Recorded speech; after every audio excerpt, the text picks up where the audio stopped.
আজ এমির সবই আছে, কিন্তু তখন কিছুই ছিল না। লন্ডনে তখনও দিবু চলাচল করেন বাসে চেপে কিংবা পায়ে হেঁটে। প্রিয় মানুষটার সাথে বাস স্টপেজে প্রথম দেখা, এরপর একটুখানি ইতস্ততা, শূন্য পকেটে এক নারীর পেছনে ছুটে চলা।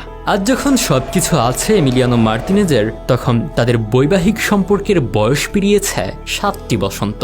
কোনো এক বিখ্যাত প্রেম কাহিনী হওয়ার দাবি রাখে দিবু মার্তিনেজের গল্প। 2021 সালের আগে অবধি এমিলিয়ানো নিজেও হয়তো জানতেন না কোথায় যেতে চলেছে তার ক্যারিয়ারের বেশ উত্থান পতন দেখা এমি তরুণ বয়সে চলে আসেন আর্সেনালে। ক্লাবের হয়ে খেলার সুযোগ তখনও তার হয়নি। লন্ডনে তখনও দিবু চলাচল করেন বাসে চেপে কিংবা পায়ে হেঁটে।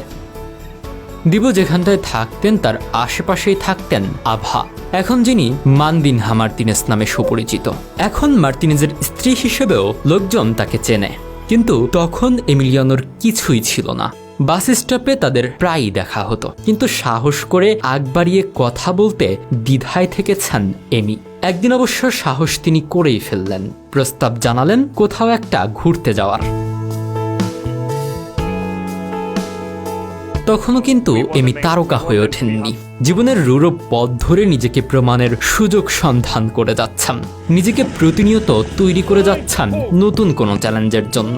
পারিশ্রমিকও তার ছিল না আকাশচুম্বী। আর্সেনালের গোলরক্ষক হলেও ম্যাচ খেলার সুযোগ তার এসেছে কালে ভদ্রে। তবুও আভা সাড়া দিলেন দিবুর ডাকে।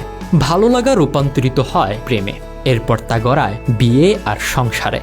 আজ প্রায় 7 বছর ধরে চলছে এমি আর আভার সংসার। তাদের কোল জুড়ে এসেছে 2খানা সন্তান। এই তো বছর 4 আগেও দিবুর এত খ্যাতি ছিল না। এমি মার্তিনেজ তখনও সংগ্রাম করে যাচ্ছেন নিজেকে প্রমাণের। মানদিনহা সেসব দিনগুলোতে শক্ত করে ধরেছিলেন মার্তিনেজের হাত, আর এরপরই যেন সমস্ত ঐশ্বরিক শক্তি জমা হতে থাকে এমির ওই হাতে, আর তিনি হয়ে ওঠেন এক অজেয় অদম্য প্রাচীর। এমি এখন বিচিত্র এক চরিত্র, ইউরোপিয়ান ক্লাব ফুটবলের আড়ালে থাকা এক চরিত্র।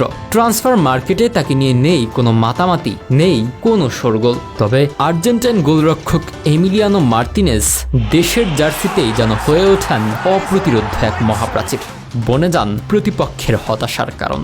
ডিসাইসিভ সব সেভ করে নিজ হাতে ম্যাচের ভাগ্য গড়ে দেন তিনি।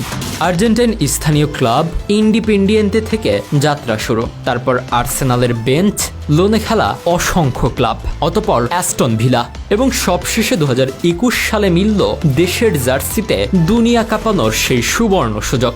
একে একে জিতলেন কোপা আমেরিকা, ফিনালিসিমা আর স্বপ্নের বিশ্বকাপ। এই গোলরক্ষকের সাফল্যের ঝুলি দীর্ঘদিন শূন্য থাকলেও এবার যেন তা বেশ ভারী হয়ে উঠেছে। 2021 সালের কোপা আমেরিকার আসরে সেরা গোলরক্ষক, তার পরের বছর তিনি বিশ্বকাপের মঞ্চেও গড়েন একই কীর্তি। সেই সাথে 2023 সালে ইয়াসিন ট্রফি আর সর্বশেষ কোপা আমেরিকাতেও পেয়েছেন সেরা গোলরক্ষকের তকমা। চারিদিকে এখন শুধুই দিবুর জয় জয়কার।